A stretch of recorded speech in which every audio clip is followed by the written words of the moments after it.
Okay, so that's fairly basic chord progression here. That's how we'd usually start.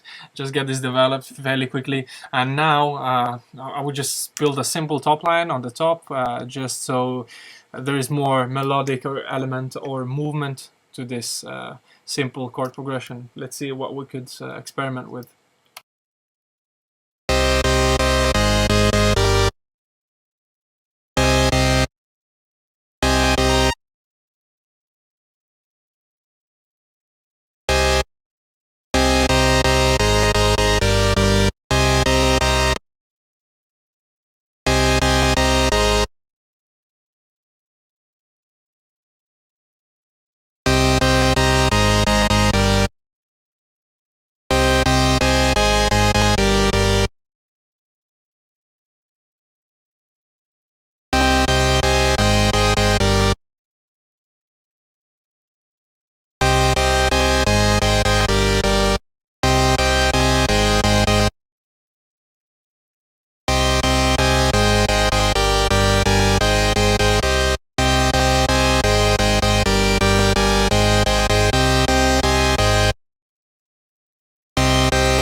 Okay, so that's a basic melodic, harmonic melodic idea, and that's how it starts. Once I have this going, I would just try to work on a sound. Let's see how actually this works with the rest of the elements that I have in here. Cool.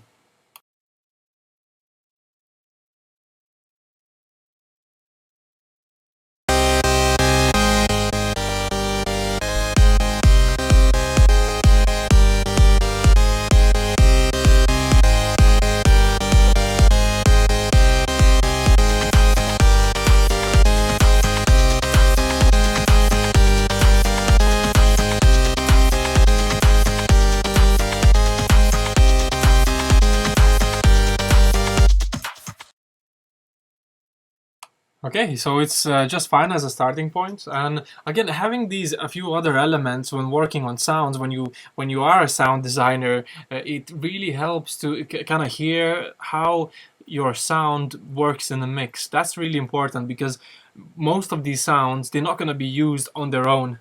They're going to be used in a mix, busy with other elements. So that's what I want to hear right from the start, how it would work. So let's gonna see if we can develop this into more interesting sound just by working on some just working on a serum.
Okay, guys. So this is just a little experimentation, and say this would actually be the sound. If I was making a preset pack, I would just save this as a preset maybe, and have this working as a demo.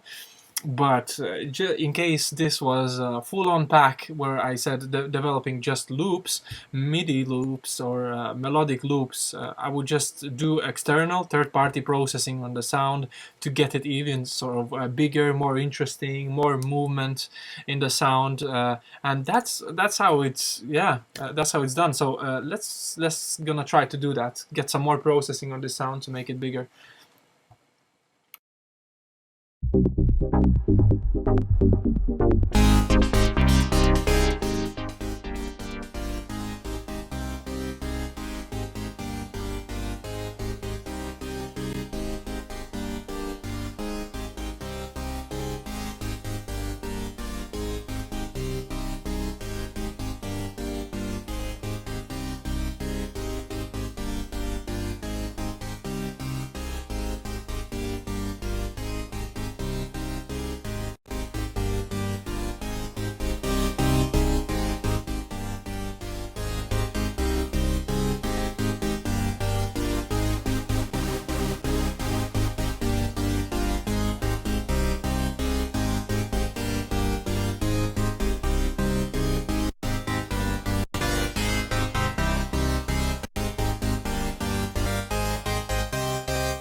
Okay, guys, so that's how I would just process the actual sound I made with the third-party plugins to make it bigger, and that would be it. So this would be the sound. I would just go into stage of just bouncing it down to WAV file, and with all the processing on, and it would be a loop.